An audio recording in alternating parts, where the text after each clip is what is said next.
GAL Fagnotte-en-Blève, un outil de dynamique territoriale au service d'une région d'exception. Avec le soutien de la Wallonie et cofinancé par l'Europe. Il y a un endroit où l'on trouve du rêve. Je suis le maître du monde!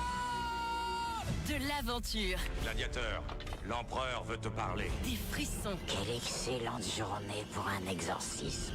Pour faire le plein d'émotions, rendez-vous dans votre cinéma Movie Mills à Malmedy, ouvert 7 jours sur 7. Je crois que nous avons un ami en commun, Marcellus Wallace. Toujours les dernières sorties du moment, avec une multitude de films pour petits et grands. Movie Mills à Malmedy, passez par toutes vos émotions. Programmation sur moviemills.be. Jazz à Verviers Musique Festival, 18e édition, du 13 au 28 septembre. Avec à Malmedy, le 21 septembre, concert repas avec la formation Aux Juliettes, accompagné pour l'occasion du saxophoniste Luc Marly. À Verviers, Jean-Paul Estiévenard, Toine Teiss, Greg Houben et beaucoup d'autres. À Saint-Vite, Pascal Schumacher, vibraphoniste, Laurent Blondiot, Mac. Gratuit pour les enfants jusqu'à 12 ans. Avec le soutien de la ville et du Centre culturel de Verviers, province de Liège Culture, la Fédération Wallonie-Bruxelles, Oostbelgen. Info et tickets, jazzaverviers.be. Hello, hello. Laissez-vous inspirer par Enders et Hazel, votre créateur d'intérieur. Meubles, décoration. Venez découvrir la qualité et le style incomparable Enders et Hazel chez Lederland à Saint-Vite. Ouvert de 10 à 18h30, dimanche compris. Plus d'infos sur lederland.info.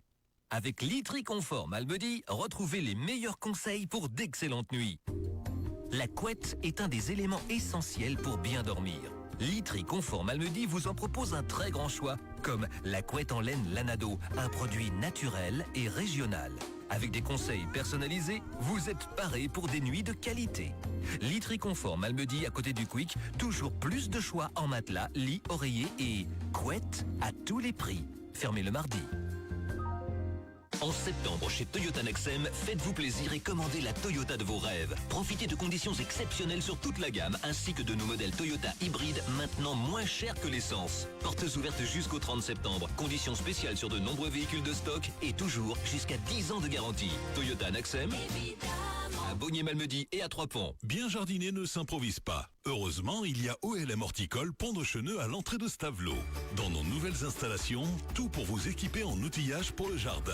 OLM Horticole est votre spécialiste de roboton de Zonda, agent agréé EcoPower pour l'outillage de jardin électrique et un service technique pour les entretiens et réparations de vos machines de jardinage. OLM Horticole, comme vous, nous avons la passion du jardin.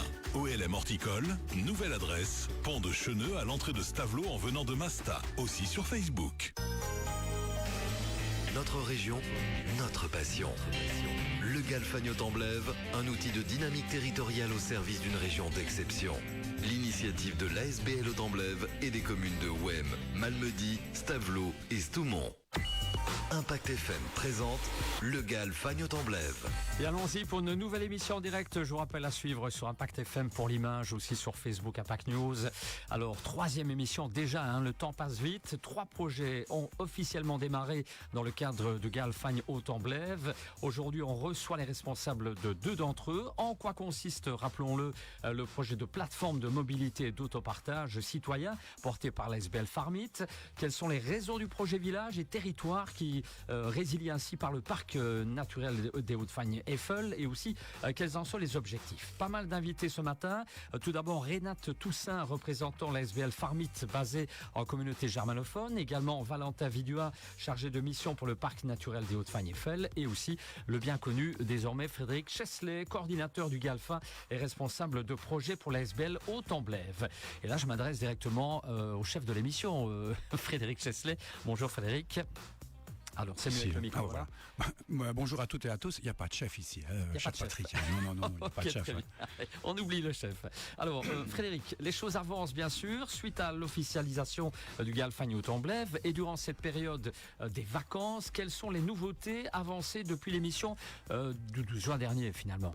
Oui, effectivement, pas mal d'eau a coulé sous les ponts, si je peux m'exprimer ainsi, parce que c'était une période de congé pas si reposante finalement, avec des engagements, des recrutements en phase finale, des lancements de projets, des formations, des réunions avec les représentants des différents organes d'administration qui, eux aussi, ont bossé durant leur congé, des rencontres, notamment avec les autres GAL wallons lors de la foire agricole de Bâtisse. C'était extrêmement enrichissant. et toujours davantage de liens créés. Ça, c'est vraiment ce qu'on a fait pendant ces congés. Et donc, désormais, 3 projets sont officiellement lancés. Nous reparlerons prochainement de La Ruche, qui a engagé sa chargée de mission. Et d'ailleurs, félicitations à elle. Et bienvenue aussi à Célina Vels, qui est au bureau pour une aide administrative bien précieuse au sein donc, du bureau à Termitz. Alors, mais pour l'heure, on va parler mobilité et biodiversité. Alors, l'ASBL Farmit, chez Renate, a été créée en 2005. Elle a déjà porté 3 projets leaders. Et ce projet précis fait aussi le lien avec le GAL 100 villages, un avenir et le GAL Entre-Versdregel sur la communauté germanophone. Donc c'est aussi une certaine cohérence avec notre bassin de vie et le bassin hydrographique de l'Orblève. On peut donc parler, Renate, de partage d'expérience et de complémentarité. Alors Renate, tu fais partie de cette association depuis 10 ans maintenant et tu y travailles sans relâche avec tes collègues. Donc merci d'être avec nous, mais maintenant on a besoin d'un peu plus d'explications. Okay. Merci beaucoup Fred et bonjour tout le monde. Alors effectivement, Farmit a été lancé il y a bientôt 20 ans, l'année prochaine ça fera 20 ans, par quelques personnes, que ce soit du monde social, des seniors, des jeunes, qui ont pris vraiment ce problème de mobilité en zone rurale en main, parce qu'ils voulaient que toutes les personnes puissent quand même être mobiles, puissent se rendre de A à B, et quand on habite en zone rurale, parfois c'est compliqué. Donc ils ont commencé par un peu de covoiturage, et maintenant ça fait déjà le 3e. Donc on a déjà terminé 3 projets leaders, que ce soit dans le sud de la communauté germanophone où on a commencé. Ensuite, en 2017, on a eu le premier projet pour le nord et il y a eu un deuxième pour le sud. Et maintenant, cette année, nous avons la chance de pouvoir porter 3 projets dans cette région. Et effectivement, il y a cette zone limitrophe qui est nouvelle pour nous. Mais c'est vraiment un réel plaisir de pouvoir étendre nos expériences. Voilà, qu'est-ce que je pourrais dire plus ? Mais justement, parce que là, on resitue la zone, mais quelles sont les actions qui ont été réalisées concrètement sur le terrain et surtout qui fonctionnent ? Oui. Alors, il y a une chose qui est vraiment super importante, c'est qu'on veut vraiment être à l'écoute des citoyens, on veut être à l'écoute de leurs besoins, qu'est-ce qu'ils ont besoin pour pouvoir être mobiles, pour pouvoir utiliser cette mobilité durable, cette mobilité douce. Et alors, il y a toujours de nombreuses collaborations, que ce soit avec les communes, les administrations communales, les associations des gens en place, les services sociaux qui sont déjà en place. Quels sont leurs besoins? Comment est-ce qu'on peut encore mieux travailler ensemble? Et comme action concrète, vraiment, il y en a beaucoup. Il y en a une qui a été un fil rouge pendant tous les projets. C'est vraiment une sensibilisation à cette mobilité douce, que ce soit dans les écoles, au niveau des entreprises, au niveau du grand public, d'ouvrir et avoir cette ouverture d'esprit qu'il n'est pas toujours nécessaire de prendre sa voiture individuelle avec 1 ou 2 personnes, mais qu'il y a peut-être d'autres possibilités, soit en vélo, si on n'est pas trop loin, si on est à 500 mètres, on peut même aller à pied, ça fait toujours du bien de marcher. Ceux qui me connaissent savent que le mouvement est vraiment primordial pour moi. Sinon, l'information encore et encore, que ce soit sur l'autopartage par exemple, où là on a eu un très très chouette projet avec Courant d'air. Donc à Saint-Vite, nous avons mis à la disposition des citoyens une voiture partagée qui peut être utilisée, que ce soit pour une demi-heure, pour 1 heure, pour une après-midi. L'inscription est vraiment très simple et de soutenir un groupe comme ça, c'est vraiment du concret pour nous. Oui, mais là, c'est vraiment le maître mot, c'est concret, et vous le dites, on peut aussi faire les trajets à pied, on n'est pas au sucre, donc on sait aussi la région d'exception dans laquelle on habite, on connaît son climat, et on sait maintenant aussi que grâce au GAL Fagnon-Torblaise, donc c'est grâce à ce projet, donc financé par la Côte-Part locale, par la région wallonne et l'Europe, vous allez pouvoir étendre alors cette zone aux communes de Wem, Malmedy, Stavelot, Estoumont. Alors là, vous êtes une petite équipe, mais ultra motivée, je pense. Oui, tout à fait. Donc, nous sommes 3 personnes à travailler chez Farmit. Un réel plaisir, parce qu'on a vraiment tous le même état d'esprit. On est convaincus qu'on peut changer des choses. Alors, je pense que tout le monde sait que de changer le comportement, les habitudes des personnes, c'est une des choses les plus compliquées. Pas plus tard que hier soir, j'ai encore participé à une conférence avec le développement des villages vraiment en zone rurale.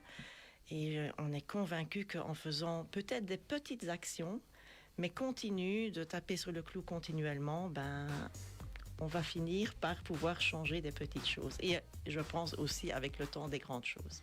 Exactement, c'est vraiment petit à petit, c'est les petits efforts aussi, et aussi il faut aussi que ça change au niveau du système en tant que tel, et si quelque part, si on veut changer le système, c'est peut-être en étant investi dans la chose communale, et être au plus proche de celui-ci, quoi. Et ça, c'est vraiment un bel exemple aussi qui est fait là au niveau de l'Asbel Farmit. Merci beaucoup Renate, on va parler plus en détail encore de tout cela après la pause info. Et avant cette pause, on va passer du côté biodiversité, on va prendre un peu de hauteur et on a la chance ici d'être avec un représentant du plus ancien, en fait, parc naturel du Royaume. Et donc ça renforce vraiment cette cohérence géographique. Et on a le plaisir d'être avec Valentin Vidua, qui est chargé de mission donc, pour le projet du GAL Village et Territoire Résilient, qui va donc favoriser la biodiversité. Alors, mais il paraît important pour nous de d'abord préciser et de bien comprendre le rôle du parc naturel Haute-Fagne-Eifel. Comment un projet est dédié et puis comment est-il initié? Alors, pour y répondre, Valentin, tu as accepté de relever le défi en tant que chargé de mission pour notre projet, et pas seulement. Je pense que tu as beaucoup de choses à nous dire. Exactement. Alors, tout d'abord, le parc naturel Haute-Fagne-Eifel, qu'est-ce que c'est? C'est un parc naturel transfrontalier, germano-belge, situé à l'est de notre pays donc. C'est un parc qui s'étend sur plus de 70 000 hectares et il contient en son sein pas moins de 12 communes différentes. Ce parc naturel a été créé en 1971. Il détient donc une grande connaissance en ce qui concerne la génération et la mise en œuvre de projets. Concernant les missions du parc naturel, c'est, comme tout autre parc naturel d'ailleurs, la protection, la gestion et la valorisation de la nature et de la biodiversité, le développement économique et rural, l'aménagement du territoire en cohérence avec les valeurs du développement durable et enfin l'information et la sensibilisation du public. Alors ce projet, il n'aurait pas pu voir le jour sans la collaboration entre le GAL, Haute-Fagne-Haute-Tremblay, pardon. On l'avait dit aux antennes, GAL, Fagne-Haute-Tremblay, GAL Faune abrégé. Entre le GAL, le parc naturel des Sources, qui comprend en son sein la commune de Stoumont. Un partenaire privilégié, exactement, ça vraiment. Exactement, très important dans ce projet-ci. Et le parc naturel Haute-Fagne-Eifel, qui contient du coup la commune de Stavelot, Malmedy et Wem. Ouais, et avec un petit liant, petite parenthèse, c'est ce sang bleu finalement qui coule dans nos veines, c'est l'Orblève, avec le contrat-rivière qui fait un liant comme ça avec ces deux parcs naturels. Géographiquement, c'est passionnant. Exactement. Alors du coup, c'est vraiment grâce à ces acteurs, à ces compétences, à ces connaissances, que ces acteurs ont pu se mettre autour de la table et initier ce projet. Alors n'oublions pas que les parcs naturels sont au service du GAL, et que le GAL et les parcs naturels sont au service, évidemment, du citoyen. Pour parler plus en détail de mon projet, donc de notre projet, si je puis dire, c'est un projet qui s'intitule Village et territoire résilient. Alors, l'objectif principal, c'est vraiment renforcer l'infrastructure verte et bleue de certains villages dans le territoire du GAL. Alors, qu'est-ce que c'est l'infrastructure verte? Pour faire simple, c'est un réseau écologique fait de zones naturelles, semi-naturelles, qui sont là pour protéger la biodiversité. Concernant l'infrastructure bleue, vous l'aurez compris, c'est le réseau aquatique, humide, comprenant les fleuves, les rivières et les zones humides. Prenons par exemple la petite faune. Grâce au renforcement de cette infrastructure verte, la petite faune pourra plus aisément se déplacer, se nourrir ou encore se reproduire. Alors ce projet Village et territoire résilient n'est pas un projet abstrait, c'est un projet qui est fortement encadré. Il est d'ailleurs subsidié par la région wallonne et l'Union européenne. Il y a en plus de ces subsides une fiche projet qui a été réalisée et validée. Qu'est-ce que c'est cette fiche projet? C'est un document qui comprend les actions concrètes à mettre en œuvre, qui comprend également un calendrier avec des échéances à tenir et des indicateurs de résultats qui ont été déterminés en amont et qui doivent être atteints. En plus de ces subsides, en plus de cette fiche projet, il y a également des comités d'accompagnement qui sont faits de représentants de divers organes administratifs qui sont là pour suivre et conseiller pour ce projet. Grâce à ces subsides, à cette fiche projet et à ce comité d'accompagnement, on comprend bien que ce projet n'a finalement rien de superficiel et est tout à fait concret. Et grâce à tout cela, on a la certitude que d'ici la fin du projet, c'est-à-dire d'ici fin 2027, on aura des résultats concrets. Oui, exact. On aura même des villages verts. Mais ça on va en reparler après la pause. Alors, ce qui est important, avant cette petite pause justement, c'est de rappeler le processus. Merci beaucoup Valentin pour ces informations parce que ça permet encore une fois de refixer le cadre. Alors, on a reçu, on était déjà il y a plus d'un an maintenant, 57 pré-projets durant le processus de candidature. Et à l'issue de nombreuses réunions du comité de pilotage et de 3 ateliers collaboratifs, ce sont 8 projets qui vont pouvoir être mis sur pied à la demande du terrain. Donc c'est ça qui est important. C'est le terrain qui a décidé finalement des projets qu'on allait mettre en œuvre. Alors concernant le financement, c'est important de le rappeler, c'est 10% de quote-part locale, dont plus de la moitié est apportée par les membres de Haute-Orblève et le cercle intermise. Donc ce sont les privés, les entreprises, et c'est unique pour l'ensemble des Galles wallons, et je dirais même européens, puisque théoriquement, c'est 100% de l'argent public. Ici, ce n'est pas le cas. Il y a également 40% donc, de cette quote-part wallonne qui sont apportés par les communes, qui également investissent, et le sol, donc 60% par la région wallonne et 30% par l'Europe. Donc, il est donc essentiel de respecter les règles de marché public, de législation en vigueur, tout en préfinançant ces projets avant de recevoir les fonds correspondants une fois les justificatifs rendus et validés par les administrations de tutelle. Alors, vous l'aurez compris, ça peut paraître compliqué, mais là, on est en train de constituer une équipe de feu de Dieu pour juste transformer ça en projet concret. Cela prend du temps, mais aujourd'hui, il est clair qu'on avance dans le bon sens. N'est-ce pas, Pat ? Absolument, absolument. À vous écouter, il n'y a pas de souci. On marque une pause ? Oui. La pause de l'info ? Il est quelle heure ? 8h30 ? Oui, on est pile dans le timing. Il est 8h30. Voici l'info après ceci. Le GAL Fagnotte-en-Blève revient dans un instant. Impact FM, l'info-région avec Olivier Tomezzoli. Les élèves germanophones en difficulté d'apprentissage auront bientôt une école spécialisée à construire dans le sud de la communauté germanophone. 80 ans plus tard. Impact FM, l'info-région avec Olivier Tomezzoli. Les élèves germanophones en difficulté d'apprentissage auront bientôt une école spécialisée à construire dans le sud de la communauté germanophone. 80 ans plus tard, on commémore la libération, mais aussi des événements plus tragiques comme les bombardements meurtriers sur Malmedy en décembre 1944. On aborde le programme mémoriel dans ce journal. Et en football, on joue ce week-end de coup d'œil sur le programme en fin de journal. Vendredi 13 septembre, le développement des titres de l'info de l'arrondissement. Présentation Olivier Tomezzoli. Bonjour à tous, la rentrée scolaire est à peine derrière nous qu'on reparle déjà enseignement. La communauté germanophone aura bientôt une école spécialisée. La décision a été annoncée par le nouveau gouvernement et en particulier le nouveau ministre germanophone de l'enseignement, comme le relate la BRF. La discussion avait déjà eu lieu avant les élections et c'est une demande aussi des parents. Une école à construire, mais pas de calendrier précis pour l'instant, ni de localisation non plus. Diverses options sont encore à l'étude, mais cette école spécialisée se situera dans l'Eifel, dans les communes du sud de la communauté germanophone donc. On commémore beaucoup la libération 80 ans plus tard chez nous et c'est normal évidemment, il faut s'en rappeler, même si dans nos communes, l'offensive des Ardennes en décembre 1944 a laissé plus de traces encore, comme à Malmedy, avec les bombardements américains de décembre 1944. C'est pourquoi du côté malmédien, on propose un programme un peu différent 80 ans plus tard, comme l'explique Jean Maus du syndicat d'initiative.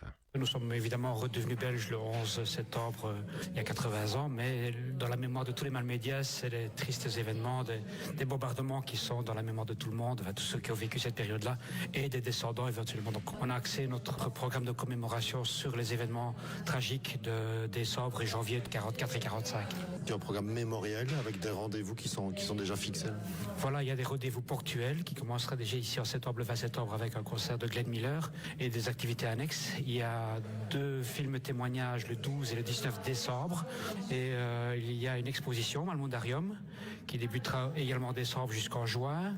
Il y aura une conférence et puis on souhaite laisser une trace permanente. Il y aura un parcours en ville. Donc ce sont des photos de 50-70 cm qui seront de manière permanente, 22 photos distribuées dans le centre-ville, à l'endroit où la photo a été prise, et les gens se rendront compte évidemment et s'imaginent ce qui s'est passé il y a 80 ans. C'est après les bombardements, et avant les bombardements, on voit aussi les préparatifs par rapport à l'attaque des Allemands qui ne sont jamais arrivés. Donc voilà, c'est des photos qui sont avant, après et pendant les bombardements. Voilà, un gros programme propre à Malmedy pour marquer les 80 ans de la libération, mais aussi et surtout, vous l'avez compris, ces bombardements de décembre 44. On y reviendra en détail d'ici là. En football, on joue ce week-end et en première provinciale, Tanster, Francorchamps qui se déplace au Croatia Wandre, que Malmundaria en déplacement également à Anu doivent se remettre sur le bon chemin. 2 rencontres dimanche à 15h. En 2C, 2 beaux duels à suivre entre Stavelot et Andrimont d'un côté, entre Offray et YB de l'autre côté. 2 rencontres ici aussi programmées dimanche à 15h. En 3e série D, dès ce soir, OM Fémonville face à Jalais. Match avancé, histoire que les OMRais profitent pleinement de la fête au village. On joue aussi dimanche après-midi avec au programme Bellevaux face à Elsenborn, 3 ponts qui reçoit le Croatia Wandre B, déplacement pour Malmundaria B à Bulange et pour l'Alliance Haute-Fagne à Butchenbach en 4e série F. Les résultats d'hier soir, tout d'abord, OM Fémonville B a concédé le nul, 2 buts partout dans le derby face à Amblève B, pendant que Stavelot B s'inclinait 2-0 en déplacement à Jalais B. Et au programme de ce week-end, Ster B reçoit Hunsfeld demain à 19h. Et enfin, les amateurs de Porsche seront aux anges ce week-end sur le plus beau circuit du monde. Après un début de semaine déjà consacré au bolide mythique de Stuttgart, place au Porsche Sports Cup samedi et dimanche. Donc 20e anniversaire de cet événement qui doit en faire rêver plus d'un. On précisera que l'entrée générale au circuit est gratuite ce week-end. Il devrait faire un peu plus sec que ces derniers jours. C'est pas plus mal. Passez donc une belle journée, un bon week-end. Et à lundi, même heure et même endroit. L'info continue sur notre page Facebook Impact News. Impact FM, météo. Aujourd'hui, le temps sera d'abord sec avec de larges éclaircies malgré la grisaille matinale. Dans l'après-midi, des averses pourraient être présentes mais ne seront pas intenses. Les maxima oscilleront entre 12 degrés dans les Hauts-de-Fagne et 14 degrés en Ardennes. Le vent sera à nouveau modéré de nord-ouest. En soirée et durant la nuit, le temps sera sec avec de larges éclaircies. Toutefois, des bancs de brouillard locaux pourront se former. Les minima seront de 4 degrés sous un vent faible. Samedi, la journée débutera avec beaucoup de soleil. Ensuite, le ciel deviendra graduellement plus changeant avec des éclaircies, mais aussi davantage de champs nuageux. Malgré tout, le temps sera sec. Les maxima se situeront entre 11 et 12 degrés. Le vent sera d'abord faible, puis deviendra modéré. Dimanche, il fera sec avec une alternance d'éclaircies, larges en matinée et de passages nuageux plus nombreux l'après-midi. Il fera aussi un peu plus doux avec des maxima de 13 à 15 degrés. Le vent sera faible à modéré. Pour le début de semaine, le ciel sera d'abord assez nuageux avec éventuellement quelques ondées par endroits. Le temps restera tout de même le plus souvent sec. L'après-midi, davantage d'éclaircies se développeront. Les maxima varieront entre 14 et 16 degrés sous un vent faible, puis modéré. Peu importe la météo, dans le drive de Malmedy, je suis à l'abri. Boissons, bières spéciales, vin, alcool, dont un large choix de bouteilles en verre consigné. Meilleur pour l'environnement et pour votre portefeuille. Le tout chargé directement dans votre coffre. Drive de Malmedy, au cœur du zoning de Malmedy. Notre région, notre passion. Le GAL Fagnotte-en-Blève, un outil de dynamique territoriale au service d'une région d'exception. Avec le soutien de la Wallonie et cofinancé par l'Europe. Impact FM présente le GAL Fagnotte-en-Blève. Allez, on reprend la suite de l'émission, le GAL Fagnotte-en-Blève, avec Frédéric Chesley, bien sûr, coordinateur du GALFin et responsable du projet pour la SBL Haute-en-Blève. Et nos 2 invités cette semaine, Renate Toussaint, représentant la SBL Farmit, basée en communauté germanophone, et aussi Valentin Vidua, chargé de mission pour le parc naturel des Hauts-de-Fagne Eiffel. Alors Frédéric, de quoi parlions-nous avant la pause ? Eh bien, c'est une bonne question, je ne m'en souviens plus. De quoi est-ce qu'on parlait? Attendez. Non, effectivement, on parlait de sujets absolument importants pour notre territoire. Et ça, on en parlait aussi. On parlait aussi peut-être de la complexité administrative de laquelle on était, mais c'est surtout une volonté de simplifier. Ça, c'est aussi un trait qui est en marche. C'est ça que l'équipe qui est en place, vous l'avez compris, qui commence à être en place, se veut une équipe d'expérience. Et vous savez, j'ai été extrêmement touché. On a fait une réunion de coordination la semaine passée. Et on s'est rendu compte autour de la table qu'on était tous là par choix, pas par obligation. Et ça, c'est énorme. Ça crée une énergie et quelque chose d'extrêmement bénéfique dans le résultat, le délivrable qui est fait en fin de réunion. Et ça, je vous laisse réfléchir là-dessus, mais ça donne vraiment une belle énergie. Alors, on a parlé de mobilité, on a parlé de biodiversité.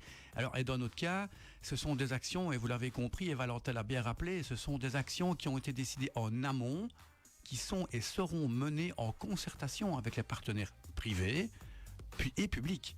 Alors, aussi avec les communes, et spécifiquement les services communaux qui sont déjà fortement sollicités. Alors, petit clin d'œil à eux, ils se reconnaîtront au niveau du POLEG notamment, au niveau de l'énergie, etc.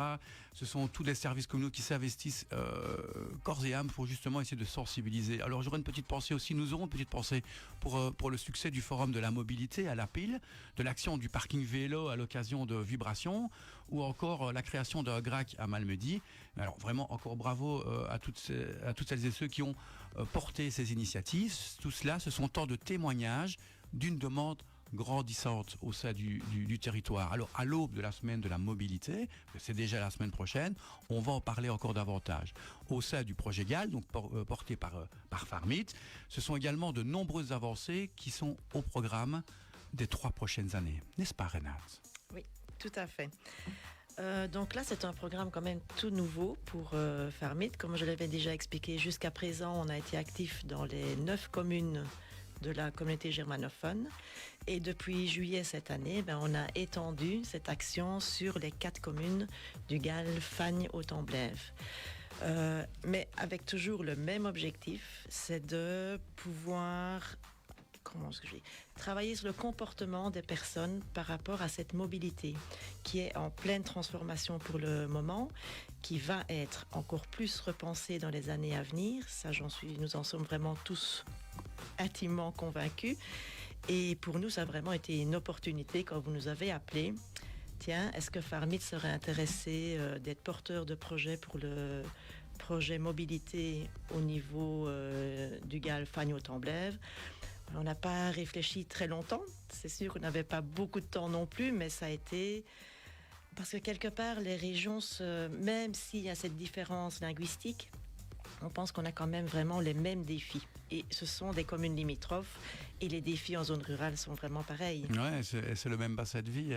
On y revient toujours, mais ça reste le même bassin de vie, peu importe la langue. Donc, voilà, tout à fait. Et je pense que même au niveau mentalité, il y a quand même vraiment des similitudes aussi. Donc pour nous, c'était évident qu'on allait porter ce projet. Et... toujours pareil, les citoyens, c'est vraiment une priorité. C'est comment aider les personnes qui n'ont peut-être pas à chaque fois une voiture privée, ou bien qui n'ont pas de permis de conduire, qui sont isolés, voilà, il y a le permis de conduire, mais qui sont peut-être tout simplement moins mobiles. Et comment est-ce que ces personnes-là, on peut leur donner l'opportunité de quand même pouvoir assister, que ce soit en monde social, d'aller au travail aussi, tout simplement. Parce que, pareil, en communauté germanophone, comme les 4 communes ici, on sait tous qu'en zone rurale, les lignes de bus sont quand même de plus en plus limitées. Souvent, elles se limitent au bus scolaire, avec un bus dans le village le matin et un en fin de journée.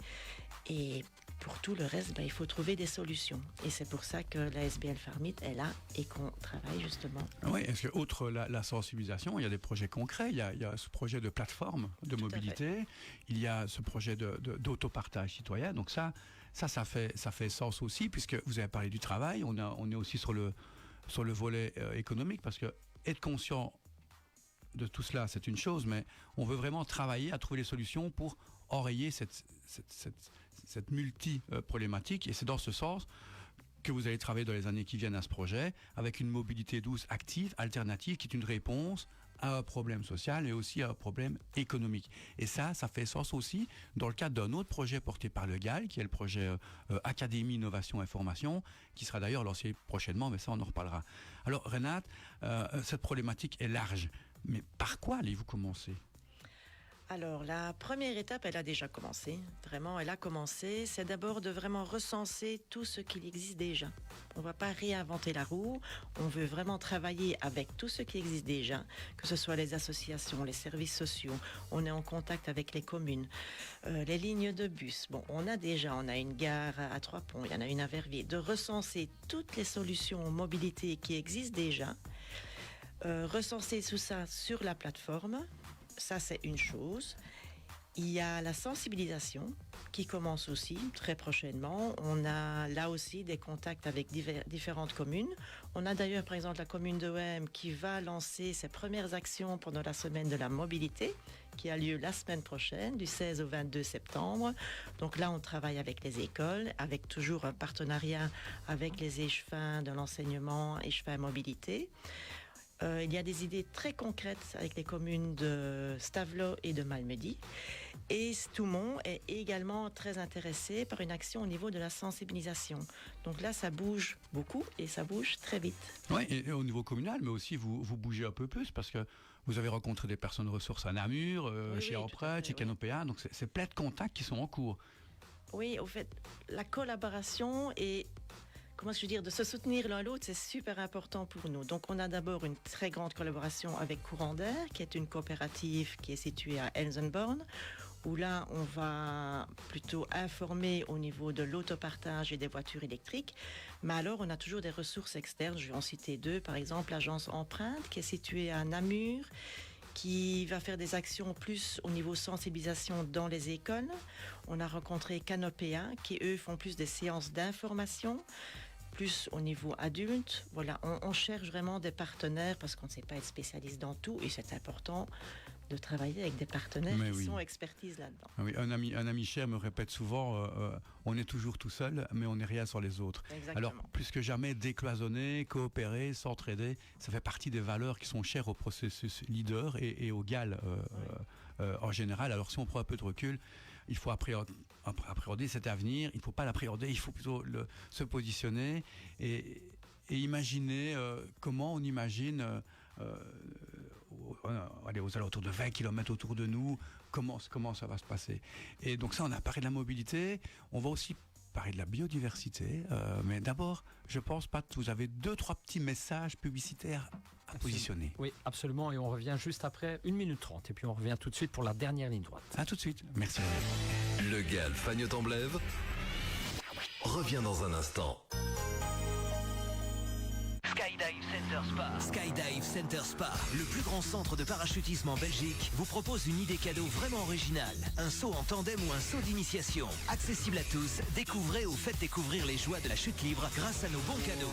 50 secondes de chute à 200 km/h, encadré par une équipe de professionnels. Survolez, découvrez votre région comme vous ne l'avez jamais vue. Skydive Center Spa, le centre de parachutisme de Spa. 087 26 99 06. 087 26 99 06. Skydive Center Spa. Take off to freedom. Quand on rédige un email, personne n'aime qu'on le regarde par-dessus son épaule. Et encore moins d'avoir sa messagerie encombrée de publicité. Chez Infomaniac, vous avez une adresse mail gratuite à vie et vos données sont à l'abri des regards. Pas de publicité, on respecte votre sphère privée. Plus d'infos, infomaniac.com.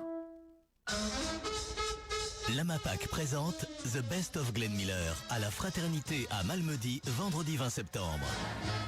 Pascal Pfeiffer et le Big Band de Zurbrot honoreront les victimes du bombardement de Malmedy en décembre 1944. En marge du concert, des expositions de photos et de dessins, la reconstitution d'une scène de guerre et des témoignages de personnes qui ont vécu le bombardement. The Best of Glenn Miller, vendredi 20 septembre à 19h à Malmedy. Infos et réservations sur info@amapac.be.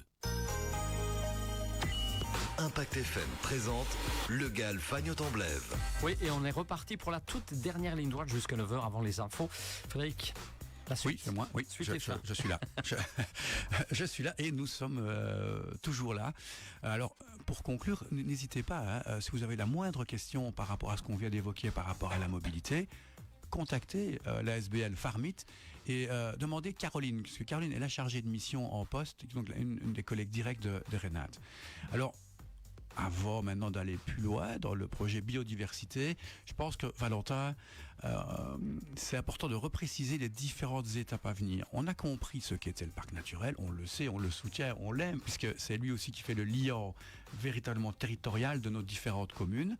Mais est-ce que là maintenant vous pouvez vraiment rappeler concrètement les raisons du projet Village Résilient et finalement en quoi ça consiste concrètement? Bien sûr. Alors pour rappel, le projet part d'une idée toute simple, qui est une idée comme quoi, évidemment, personne n'est passé à côté. Il y a une diminution de la biodiversité, il y a une augmentation des surfaces imperméabilisées avec les constructions humaines, et il y a évidemment les effets du changement climatique. Alors face à toutes ces problématiques, le parc naturel des sources, le parc naturel Haute-Weineffel et évidemment le GAL ont décidé de s'allier via ce projet-là pour finalement améliorer la biodiversité via des études, des inventaires, des mesures concrètes, des idées de mesures à distribuer aux communes, etc. etc. Ouais, donc c'est vraiment se mettre au service des communes et des citoyens, parce qu'encore une fois, c'est la transversalité. Mais pour ça, je pense que notre région les 4 communes vont pouvoir élire un village et définir un village vert. Comment ça va se passer? C'est ça exactement. Alors la première étape du projet, c'est vraiment lancer un appel à candidature aux différents villages qui font partie du territoire du GAL. Donc, on parle ici des communes de Wem, Malmedy, Stavelot et Stoumont. Ces villages peuvent donner sa candidature pour élire leur village vert résilient. Alors, une fois qu'on aura reçu toutes ces candidatures, on mettra en place un jury. Ce jury ira sur place. Sur base de critères, il évaluera et élira 4 gagnants. Donc on fera un gagnant par commune. Une fois que ces gagnants auront été sélectionnés, ils bénéficieront du coup de ce que j'ai déjà évoqué, des inventaires, des études paysagères, des idées de mesures et aussi évidemment des actions concrètes. Maintenant, ces lauréats ne seront pas les seuls gagnants dans cette histoire parce que des actions concrètes et des idées de mesures vont être effectuées et distribuées aux communes du territoire du GAL, c'est-à-dire qu'il y a un maximum de personnes qui seront gagnantes de ce projet-là. Il y a évidemment la biodiversité, les communes et bien évidemment les citoyens. Oui, c'est vraiment une opportunité finalement d'avoir d'abord le parc naturel, d'avoir tous ces partenaires au service, encore une fois, vous l'avez bien dit, des communes et du citoyen. Donc on va enfin non, mais peut-être avoir une certaine reconnaissance complémentaire avec ce village vert. Donc c'est un jury professionnel. Et donc comme vous l'avez bien dit, c'est tout le monde sera gagnant, mais c'est vraiment repositionné dans des villages pilotes, on peut appeler ça comme ça, des aménagements de territoire, des suggestions qui vont être faites par, vous m'arrêtez si je dis des bêtises, par le parc naturel pour les communes, c'est bien ça? Voilà, c'est ça, c'est effectivement l'expertise du parc naturel qui va entrer en jeu, qui va aider les communes et les citoyens pour améliorer la biodiversité sur le territoire. Oui, donc là concrètement, même si on est dans une région d'exception, c'est certainement un beau chantier aussi. Et donc pour cela, comment vous allez procéder? Est-ce qu'on vous contacte? Est-ce que les associations de quartiers, de villages qui portent un peu l'activité économique et sociale de leur village peuvent vous contacter pour vous dire c'est nous les plus engagés de la biodiversité, ou il y a un formulaire? Comment ça se passe? C'est ça exactement, il y a un formulaire. Alors on est en train de le perfectionner, mais on va lancer la candidature, on pense, dans une semaine ou 2 maximum. Donc les personnes devront simplement remplir ce formulaire qui sera accompagné d'un règlement pour que tout soit bien cadré. Et du coup, une fois qu'on aura reçu les candidatures, le processus pourra continuer. Et en effet, ce formulaire sera sous format papier pour les personnes qui le souhaitent. mais également sous format numérique pour essayer d'atteindre le plus de personnes possible. Oui, donc on sait que ça ne va pas se faire, on l'a expliqué, du jour au lendemain, mais on voit que vous êtes en place, que vous avez déjà commencé à répertorier toute une série de données, de aussi sensibiliser au sein même de votre propre équipe ce projet, et même au sein même du GAL, puisque rien que le fait d'être ici, vous représentez le parc naturel Renate Farmit, donc la mobilité, donc rien que là, il y a des échanges qui se font aussi avec la pile, qui se font aussi avec le Contrat Rivière, qui se font aussi avec Autorblève, qui se font aussi avec le Cercle à Tiermils, qui se font aussi avec Univers Paysan pour le projet alimentation. Donc tous ces liens-là vont permettre, et c'est ce pourquoi nous travaillons, de créer davantage de liens pour et au service de la population et des communes. Alors, pour ce faire, consultez le site internet, j'imagine, du parc naturel de Farmit. Nous, en termes du GAL, on sera en voilure de communication pas avant 2025, puisque tout prend du temps. Je vous l'ai expliqué, il y a des marchés publics, il y a toutes ces sortes de choses. Donc, il faut laisser le temps des procédures. Si une personne est intéressée, elle peut s'adresser au parc naturel, elle demande Valentin Vidua, et au niveau de l'ASBL Farmit, il faut demander donc Caroline. Alors si vous aviez la possibilité maintenant d'avoir une baguette magique et de vous dire tiens, je vais faire quelque chose pour le territoire dans le cadre du projet, qu'est-ce que vous feriez, Valentin? C'est une question piège, on ne l'a pas répété celle-là. C'est exactement une question piège. Qu'est-ce que je ferais pour améliorer, renforcer l'infrastructure verte? Par exemple. C'est ça. Donc nous, on avait par exemple l'idée qui peut paraître assez simple, mais pour renforcer l'infrastructure bleue en fait, parce que c'est quand même moins important je veux dire au niveau quantité sur le territoire. On aimerait bien aussi améliorer l'infrastructure bleue. Donc comme j'ai dit tout à l'heure, c'est le réseau qui est fait de zones humides, de fleuves, de rivières, etc. On aimerait bien par exemple participer à la création d'une mare, d'un petit lac, etc. Oui, donc là, c'est des projets qui se font aussi, qui peuvent se faire en concertation et discussion avec le Contrat Rivière. Il y a au parc naturel Haute-Fagne maintenant une nouvelle direction en place, donc c'est important aussi de le signaler. Donc il y a une dynamique qui est en pleine relance. Donc ça, c'est extrêmement bénéfique aussi pour le territoire. Donc ça va aussi, ce GAL va aussi, en tant qu'outil de dynamique territoriale, permettre à toutes ces personnes d'échanger autour d'une table, alors que fondamentalement, elles ne seraient peut-être pas assises autour de cette même table. Et là, l'objectif commun, c'est le territoire.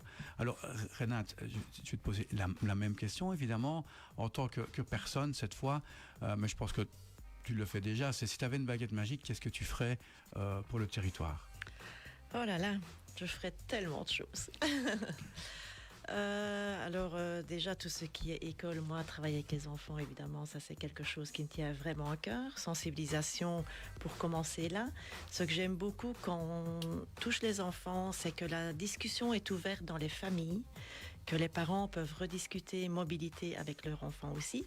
À partir du moment où le thème de la mobilité est ouvert dans la famille, on peut apporter d'autres idées. C'est vrai qu'il y a ce projet d'autopartage et d'information au niveau des citoyens de tout ce qui est voitures électriques, des groupes de 4, 5 ou 3, 4 personnes qui se partageraient une même voiture. Voilà, enfin, il y a tellement de choses qui peuvent être faites au niveau mobilité. Ça peut être, comme on l'a déjà fait dans les autres projets, de soutenir des appels à projets pour promouvoir la mobilité douce. Donc, il y a des parkings vélos qui ont été financés dans les écoles. Il y a des vélos électriques qui ont été financés pour des ASBL qui existent déjà. Enfin, voilà, il y a vraiment énormément à faire au niveau de la mobilité. Mais ce qui est extrêmement motivant quand on entend cela, c'est que se dire que ce ne sont pas des paroles, ça se fait. Oui, tout à fait. Ça a été réalisé, ça va être réalisé sur notre territoire. Ces séances d'information, c'est vraiment la deuxième branche super importante de cette fiche projet qui va être mise en place à partir de l'année prochaine aussi. Donc. Oui, c'est ça. Et ça, c'est aussi grâce à tous ces partenariats. Donc, on insiste très fort là-dessus. Ces partenariats publics et privés. C'est les communes, c'est les partenaires, c'est les associations, mais aussi les entreprises qui qui font en sorte de pouvoir réaliser cela. Alors on parlait des entreprises, donc le petit clin d'œil pour le projet Académie, mais également le projet Bois. On est en phase finale de recrutement pour les deux nouveaux chargés de mission. Donc la semaine prochaine, on va pouvoir l'annoncer également. Donc voilà encore 2 projets supplémentaires qui vont pouvoir voir le jour. Alors c'est extrêmement motivant de se dire qu'à notre petit niveau, et vous aussi pour les auditeurs, à notre petit niveau, on peut faire changer, on peut faire évoluer les choses. Il faut y consacrer du temps, c'est vrai, de l'énergie et surtout à rassembler. À rassembler peut-être des personnes qui, au demeurant, ne se serait peut-être pas rassemblés, mais se dire que l'intérêt commun c'est le territoire. On le vit au GAL, on a tous des profils totalement différents, mais ultra complémentaires. Je le répète, on a choisi d'être ensemble et ça apporte, je le répète, une toute belle énergie. Une pensée aussi pour celles et ceux qui travaillent pour le moment dans l'ombre à faire en sorte de connecter les gens et de pouvoir se rencontrer. Le contexte n'est évidemment pas si évident et donc merci à toutes celles et ceux qui nous soutiennent, qui nous encouragent, que c'est ça aussi qui nous fait tenir. Moi, je voudrais juste intervenir pour une chose. Souvent, on me dit, oui, mais cette solution-là, ça ne va pas résoudre le problème de la mobilité. Effectivement, c'est vrai que les actions qu'on met en place, une action ne va pas résoudre le problème de mobilité. Mais après, on est convaincu qu'il n'existe pas la solution de mobilité, mais que c'est le fait d'apporter plusieurs solutions qui, à un moment donné, peut faire bouger les choses. Oui, c'est ça. Et c'est pareil au niveau du parc naturel. Ce n'est pas, encore une fois, en faisant une action seule dans son coin qu'on va pouvoir y arriver. Mais c'est pouvoir se dire, tiens, il y a une action qui a été menée. En quoi est-ce que je peux, moi aussi, me faire en sorte de l'intensifier, de l'intensifier et de faire en sorte que ça prenne plus de sens. Alors, vous parlez des zones rurales, vous parlez de la trame verte et bleue. Il y a aussi des tas de choses à faire et qui sont en cours au parc naturel, des tas de projets. Le lien aussi avec le pâturage, avec le mouton, avec la laine, la revalorisation de différentes filières. Et ça aussi, c'est une dynamique économique qui peut y avoir derrière. Donc tout ça, ce sont des choses qui sont en cours et qui, à très court terme, verront le jour. Alors Valentin, Renate, est-ce que vous voulez ajouter quelque chose avant qu'on ne termine cette émission ? Bon, je voudrais un tout grand merci. C'était vraiment très chouette d'être ici avec vous. Et je souhaite une très belle journée à tous les auditeurs, auditrices, et à vous, Fred et Valentin. Valentin ? Merci à vous et très bonne journée à tout le monde. C'est super. Et là, alors, on se retrouvera, Patrick, le pop-up de mémoire le 25 octobre. Ouais. Et là, on va faire un focus sur le tissu associatif. Donc, on a la chance d'être dans une région d'exception, vous le savez évidemment, mais une région qui regorge d'associations qui se battent au quotidien pour défendre leur cause, leur objet social finalement, avec des tas de bénévoles qui s'investissent sans compter sur les communes de Malmedy, mais pas seulement, aussi Stavelot, Ouem et Estoumont. Et donc tout ce volet associatif est en train de bouillonner, de frissonner, et telle une ruche. Et c'est ce projet ruche qui est porté par la pile que l'on présentera le 25 octobre avec sa nouvelle chargée de mission qui est également en place. Bravo Julie, on se retrouve donc le 25 octobre pour parler de la ruche. Et on peut suivre les infos, Frédéric, sur quel site, rappelons-le? Toujours galfa.be, G-A-L-F-H-A, comme Gal, Fang, Autorblève.be, et on pourra communiquer encore de plus amplement et de mieux en mieux dans les mois à venir. Donc n'hésitez pas à consulter le site de la pile, consulter le site internet du parc naturel, de l'ASBL Farmit, et demain évidemment de Autorblève, du Cercle Mills, du Contre-Rivière et d'Univers Paysan, parce que plus que jamais, le moment est à la coopération. Et ben voilà, on est pile à nouveau dans le timing, c'est formidable. Hein. Quelle répétition extraordinaire. Allez, on se retrouve donc le mois prochain, Frédéric, avec d'autres invités. Merci à vous et passez un bon week-end. Dans un petit instant, retour du programme musical et surtout les tirages au sort des jeux concours de la semaine. Le GAL Fagnotte-en-Blève vous donne rendez-vous le mois prochain. Notre région, notre passion. Le GAL Fagnotte-en-Blève, un outil de dynamique territoriale au service d'une région d'exception. Avec le soutien de la Wallonie et